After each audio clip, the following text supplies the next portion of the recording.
저희들이 이제 에베소서 말씀 이제 계속 나누고 있는데, 에베소서 4장 이제 17절부터 4장 마지막까지는 이제 거룩과 관련된 말씀인데, 이제 교회와 교회 생활과 관련이 되어져 있습니다. 그래서 이제 원칙은 뭔가 하면 옛 사람을 벗어버리고 우리가 새 사람을 입어야 된다. 그래서 우리 성도님들이 이제 뭐 가정에서나 또 아니면 교회에서 또 일터에서 이제 말을 하시거나 행동하실 때 항상 기억하셔야 되는 게, 내가 옛 사람은 내가 벗어버리고 내가 새 사람을 입는 말과 행동을 해야 된다. 그러면서 이제 벗어버려야 될 것, 입어야 될 것에 대해서 이제 사도께서는 6가지로 설명을 했습니다. 그래서 지난주에 3가지, 먼저 우리가 버려야 될 것은 거짓을 버리고 이웃과 더불어 참 진실을 우리가 말해야 된다. 이제 거짓을 버려야 됩니다. 그리고 두 번째는 우리가 분을 내어도 뭐라고 했습니까? 죄를 짓지 마라. 그리고 이제 이거를 하루를 좀 넘기지 마라. 그러면 마귀에게 틈을 주는 것이다. 그래서 이 분노를 묵은지처럼 자꾸 이렇게 여기에 묵도록 이렇게 두지 말고 이제 이것을 이렇게 하나님 앞 빨리빨리 해결을 해라. 그리고 세 번째, 이제 도둑질 하지 마라. 도둑질. 대신 남에게 구제할 것이 있기 위해서 열심히 수고하고 일을 해라. 이렇게 당부를 했습니다. 오늘은 이제 남은 3가지를 우리가 다루게 되는데, 29절 말씀을 보시면 이렇게 되어 있습니다. 네 번째, 무릇 더러운 말은 너희 입 밖에도 내지 말고. 그러니까 더러운 말은 입 밖에도 내지 마라. 대신 이제 오직 덕을 세우는 데 소용되는 대로 선한 말을 하여, 그러니까 덕을 세우는 말을 해야 된다. 듣는 사람에게 덕이 되는 그런 선한 말을 하고, 그래서 듣는 자들에게 은혜를 끼치게 해라. 여러분, 은혜는 무엇입니까? 받을 만한 자격이 없는 자들에게 베풀어 주시는 하나님의 호의와 사랑입니다. 그러니까 하나님의 선물이죠, 선물. 우리들의 말이 듣는 사람들에게는 하나님이 주시는 선물, 하나님이 주시는 선물이 되게 해라. 이렇게 사도 바울은 당부를 합니다. 여기 이제 그 더러운 말이라는 것은 그 헬라어로는 이제 그 표현 자체가 사프로스입니다. 사프로스. 근데 이 단어가 어디에도 사용이 되는가 하면 이 썩은 과일 있지 않습니까? 썩은 과일. 그러니까 썩은 나무나 썩은 과일에도 이 표현이 사용되어졌습니다. 그러니까 더러운 말이라는 것은 뭔가 하면 듣는 사람들한테 꼭 썩은 과일 먹는 것처럼 그런 기분이 들도록 그렇게 말하지 말라는 겁니다. 저는 지금도 이제 제가 이 밤 같은 거를 잘 이렇게 뭐 그렇게 좋아하지를 않습니다. 그래서 막 이렇게 삶아서 아무리 잘해줘도 제가 잘 이렇게 안 먹는 게, 어렸을 때 좀 안 좋은 기억이 있습니다. 그래서 어릴 때 우리 부모님들이, 어머님께서 이제 그 밤을 삶아 주셨는데, 그래서 너무 먹고 싶어서 이렇게 입으로 이렇게 이빨로 깨가지고 딱 씹었는데 거기에서 이제 벌레가 썩 이렇게 기어 나왔을 때, 그때 막 제가 이 비위가 생각보다 약해가지고 그때 막 화들짝 놀라고 막 버리고, 이거를 몇 번 하고 나니까 썩은 이제 벌레 먹은 그런 과일들을 밤을 제가 몇 번 먹고 나서부터는 그다음부터는 지금도 이제 제가 밤 씹을 때는 혹시 여기 또 벌레가 없나. 여러분, 참 이 썩은 과일을 우리가 먹게 되면 참 기분이 좋지 않습니다. 그런 것처럼 이제 우리들이 말을 할 때 그 말이 듣는 사람들한테 썩은 과일 먹었을 때 그 참 상한 마음, 그 어떤 불편한 마음이 드는 그런 말을 해서는 안 된다는 겁니다. 그러면 이제 이 더러운 말의 내용은 뭐 여러 가지가 담겨져 있겠죠. 정직하지 못한 말도 담겨져 있고, 또 친절하지 못하고 거친 말들, 또 이렇게 추잡한 추한 말들, 뭐 이런 여러 가지 말들이 포함이 될 겁니다. 그런데 먼저 이제 사도 바울이 도전을 합니다. 이제 이 더러운 말은 입 밖에 내지 마라. 대신 우리는 어떤 말을 해야 되느냐? 덕을 세우는, 다른 사람들을 세워주는 말을 해야 된다. 그리고 또 이제 그 사람에게 은혜가 되는, 하나님의 선물이 되는, 은혜가 되는 말을 해야 된다, 이렇게 당부합니다. 아마 이제 이 말과 관계된 가르침은 아마 잠언에서 가장 많이 찾아볼 수가 있는데, 이제 우리 자막에 두 개의 구절이 나옵니다. 잠언 25장 11절에 보면 이제 이런 표현이 있습니다. 경우에 합당한 말은, 지금 우리가 사람들과 대화를 하고 있는데 그때 경우에 합당한 말은 무엇이라고 했습니까? 이제 은쟁반에, 아로 새긴 은쟁반에 금사관이라. 여러분, 고대 이제 이 아로 새긴 은쟁반은 굉장히 귀한 그런 접시였죠. 거기에 금사가가 있습니다. 이것만큼 이제 마치 이제 금상첨화죠. 우리들 같으면 이와 같은 게 뭐냐? 경우에 합당한 말이다. 그리고 이제 잠언 13장 14절에는 이런 말씀이 있습니다. 지혜 있는 자의 교훈은 뭐라고 했죠? 생명의 샘과 같다. 사망의 그늘에서 벗어나게 해준다.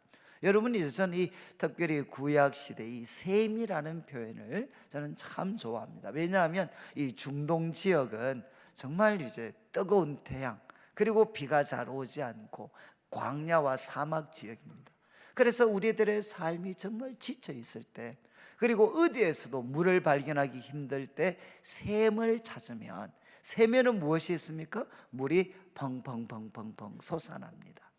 그것처럼 지혜 있는 자의 교훈은 무엇이냐? 사람들 마음에 생명의 샘이 돼가지고 이 거친 세상을 살면서 아무리 사망의 그늘이라고 할 수 있는 그런 지치고 피곤하고 힘든 상황에 있다 할지라도 지혜 있는 자의 교훈은 생명의 샘과 같아서 그 듣는 사람 마음에 생명이 펑펑펑펑펑펑 솟아나게 해서 사망의 그늘에서 벗어나게 하는 이런 힘이 지혜 있는 자의 교훈에 있다는 것입니다. 저는 이제 그 모태신앙으로 쭉 이렇게 자라면서 저한테는 사실 정말 그 제일 무거운 그런 숙제 같은 게 있었습니다. 그게 뭔가 하면 나는 어떻게 하면 정말 사람들한테 은혜를 끼치고 덕이 되는 말을 할 수 있을까? 이것이 제 개인적으로는 정말 큰 고민이었습니다. 왜냐하면 이제 제가 고등학교 때까지 이제 교회 생활을 쭉 하면서 그때 우리 친구들과 같이 대화를 나누는데 제 나름대로는 이 말은 선한 말이야, 선한 말. 그리고 이 말은 참 이렇게 좋은 말이야. 그래서 제 나름대로는 신경을 써서 이렇게 무슨 말을 했는데 분명히 좋은 말 했다고 생각했는데 주변을 바라보니까 다 표정이 소위 썩은 열매, 썩은 과일 먹은 것 같은 표정을 다 짓고 있더라고요. 그리고 또 한 번씩은 또 친구가 저한테 이야기했습니다. 야, 네 말하는 것 들어보니까 너는 참 인간 되기 어렵겠다. 이런 말들을 저는 이제 여러 번 들었습니다. 그렇게 듣고 나니까 그때부터 이제 제 마음에는 말할 수 있는 이런 자신이 사라져 버렸어요. 아니, 난 참 좋은 말이라고 정말 머리를 짜내서 이야기를 했는데 사람들이, 들은 사람들은 다 썩은 과일 먹은 것 같은 표정을 짓고 있고, 그래서 저는 그때부터 점점 이제 말수가 적어지기 시작을 했습니다. 그래서 저는 이제 참 제가 이제 정년이 되고 또 사역자의 길을 이제 걷게 되면서 어떻게 하면 내가 이 혀를, 이 말을 좀 바르게 할 수 있을까? 그리고 저는 이제 교회에서 이런 본이 되는 경우들을 저는 잘 발견을 못했습니다. 그래서 어떻게 하면 참 이 말을 좀 덕을 끼치고 은혜가 되는 말을 할 수 있을까? 저는 그래서 한 두 가지 정도 오늘 제가 말씀을 드리려고 합니다. 제가 이 말과 관련해서 저한테 참 도전을 줬던 게 우리 자막에 마태복음 5장 22절 말씀이 나옵니다. 마태복음 5장 22절, 이거는 예수님께서 산상수훈에서 이제 옛사람은 이렇게 이야기했는데 나는 너희에게 이야기한다. 그러면서 십계명을 이제 새롭게 해석해 주시는 말씀입니다. 근데 그 중에 이제 첫 번째죠. 살인에 대해서 이야기하면서 바로 위에 21절은 이제 살인하지 마라 옛사람은, 살인하면 너가 심판받을 거다, 이렇게 이야기했습니다. 그런데 이제 22절에 예수님께서 나는 너희에게 이르노니, 그리고 형제에게 노하는 자는 심판을 받게 된다. 살인과 똑같은 급이라는 거죠. 그리고 또 형제에게 라가라 하는 자, 이거는 오늘날로 말하면 10원짜리 욕을 하는 겁니다. 10원짜리 욕을, 이거를 이제 계속해서 반복적으로 하는 것입니다. 그리고 또 형제를 향해 이제 미련한 자다, 미련한 놈이라 하는 자는 지옥불에 들어갈 거다. 이 미련한 놈이라는 거는 우리나라 말은 좀 어감이 약한데 이거는 종교적인 의미까지 담겨져 있습니다. 다른 말로 하면 하나님이 다른 사람은 다 구원해도 너는 구원 못한다. 이해하시겠어요? 너는 하나님도 구원할 수 없는 그런 인간이다 라는 욕이 바로 이 미련한 놈이라는 뜻입니다. 그러니까 이렇게 말하면 바로 그 사람은 지옥불에 들어가게 된다라고 말씀을 했어요. 그런데 제가 이 말씀을 쭉 묵상하면서 참 이제 마음이 깨달음이 왔죠. 이야, 분노를 계속해서 품고 있는 것, 그리고 사람들을 향해 계속 이제 미련한 놈이다, 그리고 또 라가다 하면서 욕을 하는 거, 이거는 정말 이제 하나님께 벌을 받을 수 있는 이런 살인적인 그런 행동이다. 이렇게 해서 제가 참 분노 같은 걸 조절하려고 나도 노력을 했습니다. 그런데 제가 이 말씀을 다시 묵상하다가 한번 이런 질문이 생겼어요. 왜 지금 여기에 형제에게 노하는 자, 그리고 또 형제에게 라가라 하는 자, 그리고 형제에게 미련한 놈이라 하는 자, 왜 그냥 이웃이라고 이야기하지 않고 왜 형제에게라고 표현을 했을까? 이런 질문이 제 마음에 그냥 한번 생기게 됐습니다.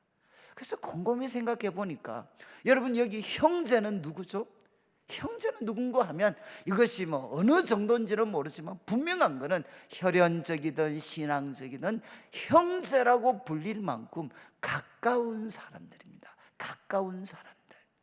그때 제 마음이 하나님 꼭 망치를 한 방 때리신 것 같았던 게, 야 이놈아, 말로서 살인은 먼 곳에서 일어나는 게 아니라 형제라고 부르는 가까운 관계 속에서 일어나는 거야. 이것이 하나님이 저한테 마치 망치처럼 때렸던 말씀이었어요. 왜냐하면 저는 제가 제 자신이 이렇게 볼 때 뭐 밖에 사람들한테 제가 뭐 분노를 표출을 하겠습니까? 또 밖에 사람들한테 제가 뭐 입이 거려서 욕을 하고 미련한 놈이다, 저는 그렇게 한 적이 없으니까 저는 그래도 괜찮다고 생각을 했는데, 갑자기 이 어떤 말을 통해 폭력과 살인이 행해지는 것은 형제라고 불리는 가까운 곳이다, 이것을 깨닫는 순간이 이제 갑자기 있잖아요, 내 주위를 돌아보게 됐어요. 그리고 또 내가 정말 말을 함부로 하는 대상들이 누구냐? 그것은 특별히 만약에 형제라고 불리는 사람들 중에서도 바로 내보다 나이나 아니면 또 여러 가지 면에서 내보다 약한 사람들에 대해서 저는 어떻게 되느냐? 말을 함부로 할 수 있더라고요. 그래서 저는 참 이 말씀을 통해, 야, 바로 살인은 가까운 곳에서 바로 일어나는구나. 특별히 내 같으면 나보다 나이가 작은 동생들이나 아니면은 이제 뭐 가정 같으면 우리 제 아내도 여기에 해당할 수 있고 우리 아이들한테, 그리고 또 교회 같으면 뭐 여러분들이 일주일에 한 번씩 만나지만 매일 만나는 우리 교역자들한테, 직원들한테 내가 얼마든지 이런 사람이 될 수 있겠구나 라는 어떤 그런 깨달음이 저한테 주어졌습니다. 그래서 그때부터 저는 이제 내가 밖에 사람들은 차치하더라도 내가 가까운 사람, 형제, 자매라고 불리는 가까운 사람들에 대해서는 내가 정말 말을 조심을 해야 되겠구나. 여러분, 이제 우리 성도들도 아마 지금 이 말씀 들으면서 참 마음에 썩은 과일을 먹은 것 같은 답답함이나 아니면 아픔이 있는 분들이 계실지 모르겠습니다. 근데 여러분들에게 기쁨을 빼앗아가 버린 사람들은 누구죠?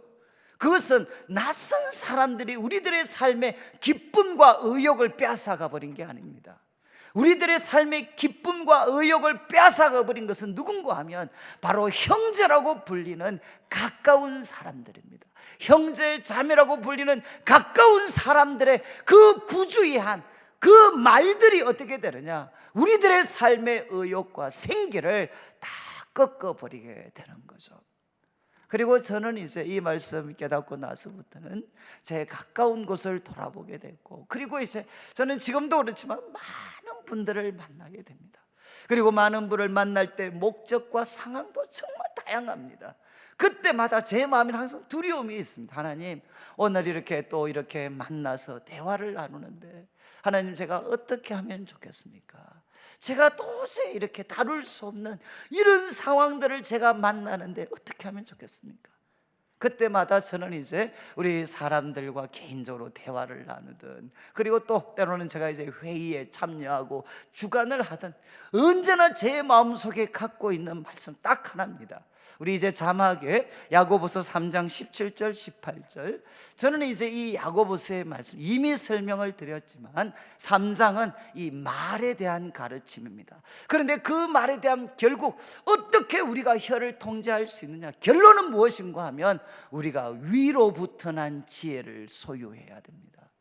위로부터 난 지혜를 소유할 때에만 어떻게 되느냐, 위로부터 난 지혜는 성결하고 야망과 비교의식에 뭔가 더럽혀지지 않고, 그래서 사람들을 화평하게 평화를 만들어 줄 수 있고, 그리고 관용과 양수는 무엇이겠습니까? 다른 사람의 입장을 잘 배려해 주고, 그리고 이제 거기에는 긍휼과 선한 열매가 가득합니다.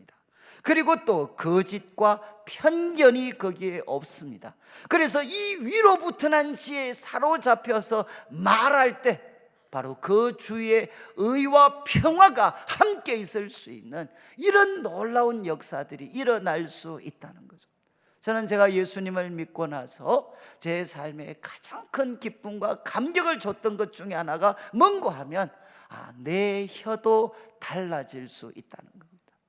그렇게 못되게 말을 하고 썩은 과일과 같은 그런 말들을 뱉었던 내 혀도 성령님께서 위로부터 난 지혜를 허락해 주시면 내 혀도 내 말도 달라질 수 있다.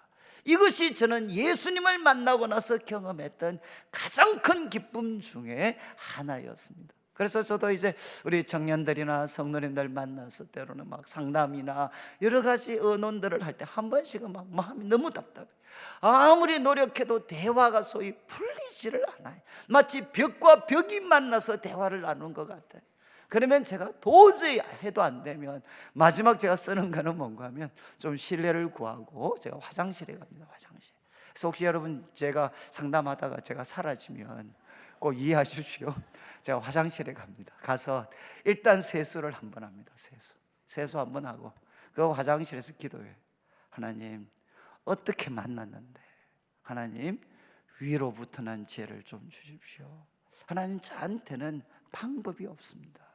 하나님, 저에게 위로부터 난 지혜를 허락하셔서 우리들 사이에 성령의 교통하심, 성령의 통하게 하시는 역사가 나타나게 해주십시오.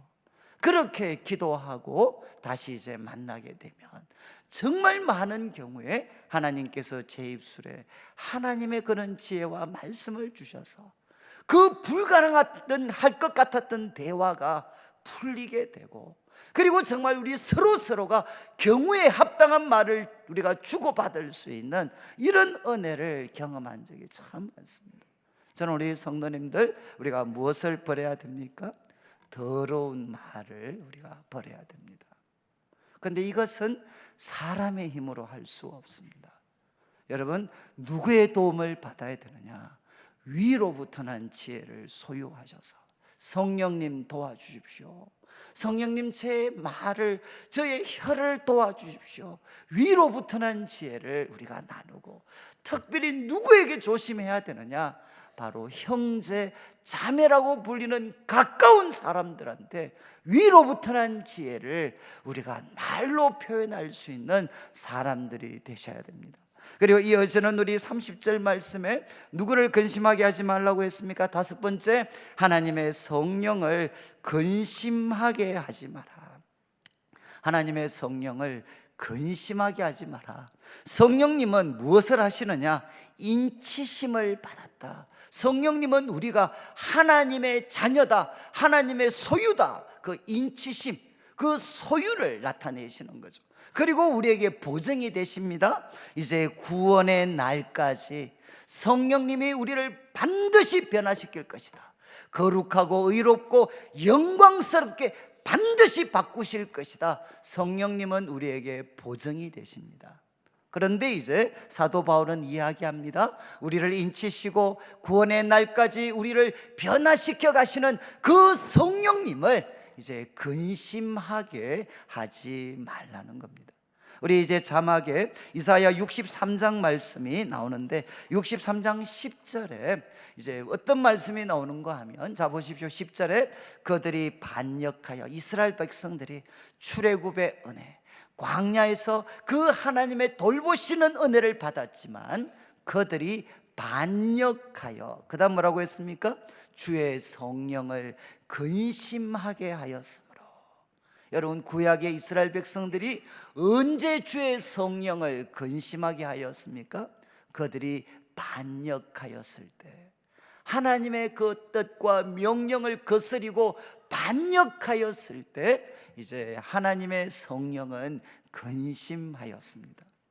여러분, 혹시 제가 한번 질문하게 하고 싶어요. 여러분, 혹시 여러분 속에 성령님께서 근심하신다, 여러분 속에 계신 성령님이 여러분들 때문에 근심하고 계신다, 이걸 경험해 보신 적이 있습니까? 혹시 경험해 보신 분들이 계셔요? 많은 분들이 아니, 성령님 언제 허락도 안 받고 제 속에 계셨습니까? 혹시 이제, 그런데 혹시 기억하실지 모르겠는데, 성령을 근심하게 하는 일이 반복이 되면 그 다음 이제 일어나는 일이 뭐냐? 성령이 소멸되게 됩니다. 소멸. 마치 불이 꺼져 버리는 것처럼 우리가 성령님께서 우리에게 불러일으키시는 뜻과 마음에 계속해서 반응하지 않고 우리가 거역하여서 성령님을 근심하게 하면, 그래서 이것이 오랜 시간 지속돼 버리면 어떻게 되느냐? 성령님이 소멸되어져 버립니다. 그냥 계신지 안 계신지 모르게 돼. 제가 왜 이런 설명을 드리는가 하면, 제가 참 한 주 동안 이 말씀 때문에 참 고민을 많이 했습니다. 성령을 근심하게 하지 마라. 아니, 제 속에, 아니 내가 언제 성령을 근심하게 했나? 그리고 제가 요즘에 이제 저도 시대도 참 어수선하고 또 저 자신을 위해서도 그렇고 또 제가 교회를 좀 바르게 섬기기 위해서도 제가 요즘 그래도 나름대로 성경도 좀 열심히 보고 있습니다. 제가 원래 제 목표 중에 하나가 부끄러운 말씀인데 저도 통독해서 이름을 한번 올리는 거. 저는 이게 안 돼요. 왜냐하면 통독하다 보면 한 장 정도만 지나면 또 묵상을 하고 있고 또 설교 준비를 하고 이러니까 통독이 안 돼요. 그래서 제가 요즘은 이제 어쨌든 통독을 한번 해보려고, 이름 한번 적어보려고 지금 열심히 노력을 하고 있어요. 그리고 이제 시간만 되면 교회 와서 제가 본당에 와서 이렇게 쭉 기도를 드립니다. 기도를 드리는, 제가 정말 부끄러운 말씀인데 건강에 제가 기도를 드리는데 참 기도를 드릴 때 이런 기분이 들었어요. 하나님과 저 사이가 너무 낯설어져 버렸어요. 그냥 제가 기도를 하는데 저도 그냥 하나님이 너무 낯설게만 느껴지고, 그리고 하나님도 저한테 아무런 그냥 반응이 없으신 겁니다. 저도 대학교 2학년 겨울에 주님을 만나고 나서 정말 주님과 이렇게 친밀한 사귐을 가졌던 그런 순간이 있었습니다. 주님이 저한테 말씀하시는 게 느껴졌고, 또 제가 주님의 뜻에 막 이렇게 맞추어서 살면 하나님 성령님이 너무너무 기뻐하셔서 그 기쁨을 저에게 전달해 주시는, 그래서 저는 그때 이 세상이 줄 수 없는 그 하나님만이 주시는 기쁨이 뭔가 하는 것들을 맛보고 누렸던 적도 있습니다. 그런데 이제 그런 기쁨, 그런 영적인 감각들은 다 사라져 버리고 하나님이 참 너무 낯설게 느껴지고 하나님은 저에게 여전히 침묵하시는 것 같고, 그래서 저도 참 하나님 앞에, 하나님 참 이거는 아닌 것 같은데 하나님 저를 좀 불쌍히 여겨주십시오. 그래서 하나님 앞에 제가 잠잠히 기다리다 보면, 그러면 1시간, 2시간이 지나면 꼭 기분이 그런 것 같아요. 저쪽 바닥, 엘리야가 정말 3년 6개월 닫혔던 하늘을 열 때 도대체 저 바닷가에 뭐가 오는지 한번 그 머리를 이 무릎 사이에 넣고 기도하면서 혹시 저 바다에 무슨 변화가 있는지 한번 봐라 그럴 때 그 종이 7번째 갔다 와서 이야기하죠. 저 바닷가에서 손바닥만한 구름이 떠오르고 있습니다. 꼭 그런 기분이었어요. 정말 제가 하나님 앞에 이렇게 간절히 기다리고 있을 때 어느 순간 정말 손바닥만한 그 작은 구름이 뭔가 떠오르는 것 같으면서 하나님과 저가 다시금 뭔가 이렇게 연합되어지는 그런 어떤 마음들을 가질 수 있었습니다. 여러분, 제가 왜 이런 이야기를 드리느냐, 목사인 저가 그렇다면 아마 우리 성도님들 중에 적지 않은 분들이 점점 성령이 근심하게 하는 정도가 아니라 성령이 소멸되어져 가는 그 자리에 우리가 서 있을 수가 있습니다. 여러분, 우리 성도님들, 우리 성도들이 언제 제일 기쁘셨나요? 내가 정말 살아있구나 하는 것을 느꼈던 순간이 언제였습니까? 내 삶을 내가 바라보기만 해도 너무 감격스럽고 기뻤을 때가 언제였습니까? 그때 참 예수님을 만나고 우리 속에 계신 성령님의 그 뜻에 나 자신을 맞추는 삶을 살았을 때, 그때 하나님께, 성령님께서 말할 수 없는 그 기쁨과 즐거움을 우리 마음에 전해주시고, 때로는 우리가 그 뜻을 거스렸을 때 정말 성령님께서 근심하시고 싫어하셔서 그 성령님의 근심이 우리 영혼까지 전달되어져서 살 맛이 그냥 없어져 버리는, 저는 참 주님을 만나고 나서 정말 그런 기쁨을 가졌다가 한 번씩 주님의 뜻을 거스리고 나면 내 마음에 하나님이 채우셨던 기쁨이 갑자기 사라져 버려요. 그리고 제 마음에 하나님의 탄식과 그 근심이 제 영혼에 전달되는 것 같았습니다. 그리고 제 속에서 그냥 팍팍 바가지 긁으시는 것 같았어요. 야, 이놈아, 그렇게 사니까 좋냐? 뻑뻑뻑뻑 긁으시면, 그러면 나중에 이제 하나님 죄송합니다, 제가 잘못했습니다. 그렇게 제가 주님께 용서를 구하고 주님의 보혈로 씻음을 받고 나면, 그래서 주님의 뜻에 다시금 내 뜻을 맞추고 나면 다시금 성령님이 제 마음속에 하늘의 기쁨을 채워주시는 은혜들, 여러분, 이거는 우리 모두가 다 경험했던 순간입니다. 그때가 언제였느냐? 우리는 가장 기뻤던 거죠. 여러분, 성령을 근심하게 하면 우리들의 영혼도 근심하게 되고, 이것이 오랫동안 지속되면 어떻게 되느냐? 성령이 꺼져버리게 됩니다. 껍데기만 남게 됩니다. 사도 바울은 우리에게 도전을 합니다. 5번째, 여러분, 성령님을 근심하게 하지 마십시오. 하나님과 다시금 친밀한 교제를 나누셔서 성령님의 기쁨이 우리들의 기쁨이 되고 성령님의 근심이 우리들의 근심이 되는 그 하나님과 우리와의 친밀함을 우리가 회복해야 된다는 겁니다. 그리고 마지막 이제 31절은 이제 버릴 것, 특별히 이제 교회 공동체 속에서 모든 악독, 이 참 무서운 말씀인데, 이 피크리아라는 이 표현인데, 모든 악독이라는 것은 뭔가 하면 정오심과 미움입니다. 정오심과 미움. 어떤 번역에는 이제 엉어리로 번역되어 있는 데도 있어요. 이 정오심과 이 미움이 발단 원인은 다 다릅니다. 그런데 이 정오심과 미움이 엉어리가 되어져 버렸어요. 엉어리가. 그래서 마음속에 이게 맺혀 있어요. 뭉쳐진 근육처럼. 여러분, 악독, 정말 미움과 정오심의 이 엉어리들, 이것을, 그리고 이 어떤 악독 위에 무엇이 있습니까? 노함과 분냄이 있습니다. 노함은 무엇이죠? 감정적인 격분, 막 이유를 몰라 이 감정적인 격분이 일어나고, 그리고 분냄은 무엇이냐? 자꾸만 적개심을 쌓아가는 거죠. 적개심을 풀지 않고 계속해서 쌓아가고, 그러니까 나중에 어떻게 되느냐? 떠드는 것, 이거는 소란입니다. 소란. 이제는 소란을 이렇게, 집에서 소란을 일으킵니다. 그리고 교회에서 소란을 일으킵니다. 그리고 비방이라는 것은 무엇입니까? 그 사람의 인격과 명성을 말로 완전히 짓밟아 버리는 것입니다.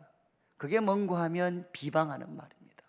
그런데 이것을 무엇과 함께 버리라고 했습니까? 모든 악의와 함께. 악의는 무엇이냐? 남을 해치려고 하는 마음입니다.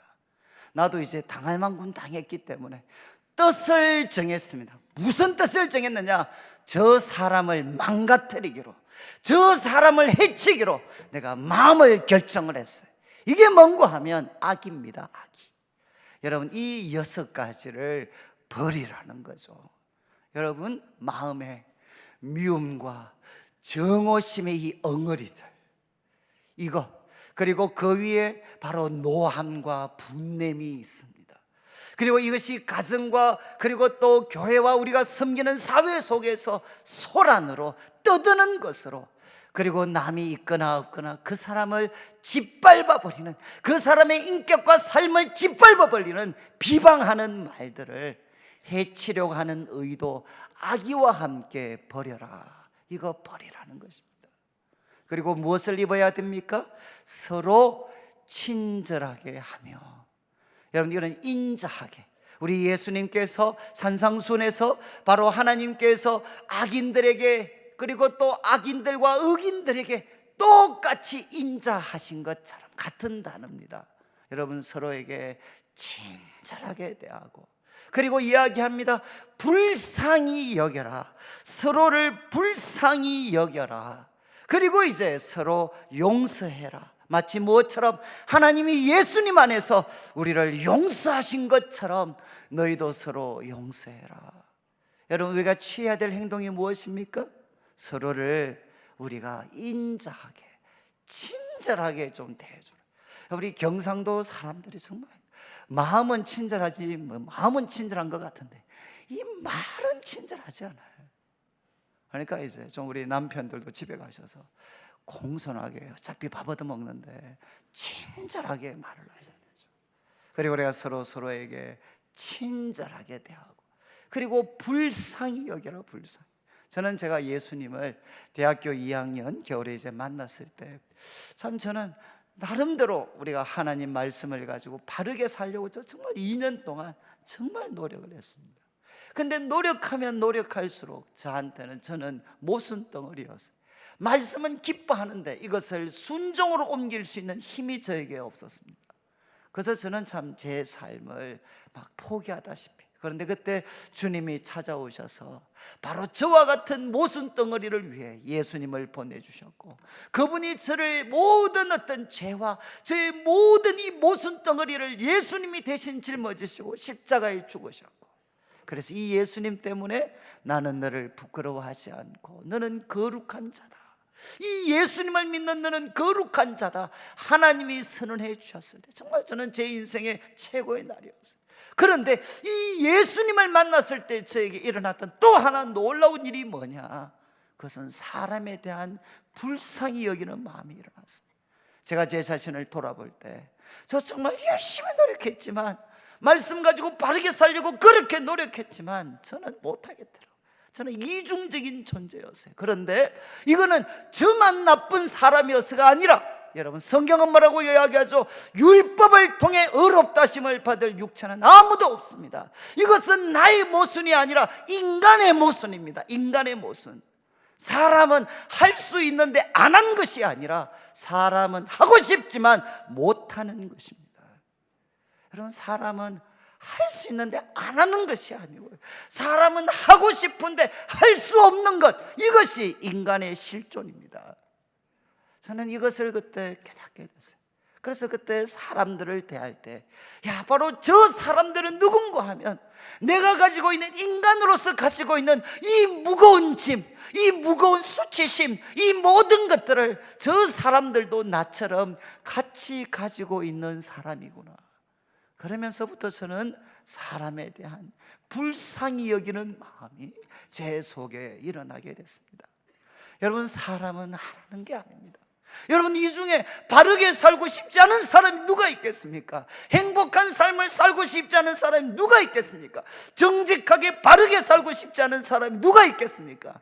그러나 우리는 안 하는 것이 아니라 우리는 못합니다. 그래서 하나님은 바로 우리를 위해 독생자를 보내주셨고, 그분이 십자가에 피 흘려 죽으셨고, 그리고 또 그 예수님을 믿는 우리들에게는 하나님의 성령을 보여주셔서 우리가 못하기 때문에 성령님을 통해 일이 이루어질 수 있도록 하나님이 만들어 주셨어요. 이것이 무엇이냐? 기독교가 이야기하는 은혜가 되는 거죠. 은혜. 여러분, 우리는 할 수 없지만 하나님은 예수님을 통해 이루셨습니다. 그러니까 어떻게 됩니까? 우리는 사람들을 불쌍히 여겨야 돼. 저 사람들은 안 하는 게 아니라 못합니다. 그러나 저 사람들을 위해 예수님이 십자가에 피 흘려 죽으셨고, 그리고 그 예수님 믿을 때 저들 속에 성령님이 임하셔서 성령님은 저 사람들을 바꾸어 놓으실 수가 있습니다. 이것이 우리의 믿음입니다. 그러니까 어떻게 되죠? 그 사람들을 불쌍히 여기고, 그리고 서로 용서해 줘라. 여러분, 용서와 창고되는 구절 시간이 없어서 말씀 못 드리겠는데, 1만 달란트 빚진 사람, 정말 이거는 수천억 빚진 사람이 1,000만 원도 채 안 되는 돈 빚진 사람, 자기는 하나님의 용서를 받았는데 1,000만 원도 안 되는 돈 그거 용서 못 해주나요? 그래서 성경이 이야기하죠. 그거 네가 정말 한 올이라도 다 갚을 때까지 너 감옥에 그냥 있어라, 이렇게 말씀하시죠. 여러분, 주님께서 우리에게 도전하시는 게 무엇입니까? 우리가 용서하지 않으면 하나님의 용서의 능력이 우리들의 삶에 들어올 수가 없습니다. 그러니까 우리가 살기 위해서라도 어떻게 해줘야 되느냐? 사람들을 용서해 줘야 된다는 거죠. 여러분, 사람이 용서하지 않으면 여러분, 하나님과 교제가 끊어져 버려요. 하나님과 교제가 끊어지면 인간은 무엇이 되느냐? 인간은 짐승이 됩니다. 하나님의 형상으로 지음받은 인간이 하나님과 줄이 끊어져 버리면 아무리 고상한 척 하더라도 그는 누구냐? 짐승입니다. 짐승. 그리고 그 사람은 점점 괴물로 바뀌어갈 것입니다. 제가 말씀을 이제 마무리하겠는데, 여러분, 우리가 또 벗어버려야 되고 입어야 될 3가지. 첫 번째는 뭐라고 했습니까? 더러운 말 우리가 버려라. 대신 이제 덕을 세우고, 그리고 또 은혜가 되는 말을 해라. 그리고 성령을 근심하게 하지 마라. 그리고 악독, 이 미움과 정오의 엉어리 이거 내려놓고 사람들한테 서로 친절하게 대하고, 그리고 불쌍히 여기고, 그리고 주님이 우리를 용서하신 것처럼 용서해라. 요즘 이제 저희 집이 제가 볼 때 조금 평화가 있습니다. 평화. 저희 집 사람과 제가 이제 나이가 같아요. 그리고 집 사람이 안타깝게도 생일이 조금 빠릅니다. 한 10일 정도 조금 빨라요. 그래서 이것 때문에 제가 말빨이 안 써요. 말빨이. 그래서 제가 집에 막 배고파서 한 번씩 가면 밥 해놓고 하는 말이 이제 누나 한번 하면 밥 주겠대. 그러면 제가 노상 이야기합니다. 내가 야 에서처럼 내가 가장의 명분을 팔 수 있냐, 밥은 그러게. 그래서 이제 매일 싸우고 뭐 이랬었는데, 지금도 뭐 말빨이 별로 안 쓰죠. 그렇지만 이제 뭐 건강히 집사람이 이제 설교를 좀 듣고 은혜를 받았는지 요즘은 이제 제가 무슨 말을 하면 분명히 댓글이 들어와야 되는데 저를 딱 보고 하는 말이 옳소, 좋소, 미소.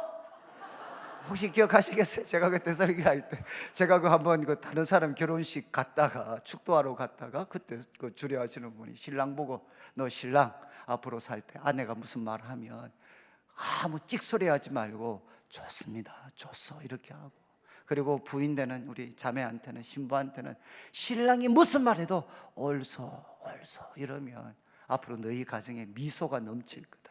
이게 이제 옳소 좋소, 젖소가 아니고 미소입니다. 미소. 그래서 제가 요즘은 집에 가면 무슨 이야기하면 옳소 좋소 그리고 미소 뭐 이러면 게임이 끝나는 것 같아요.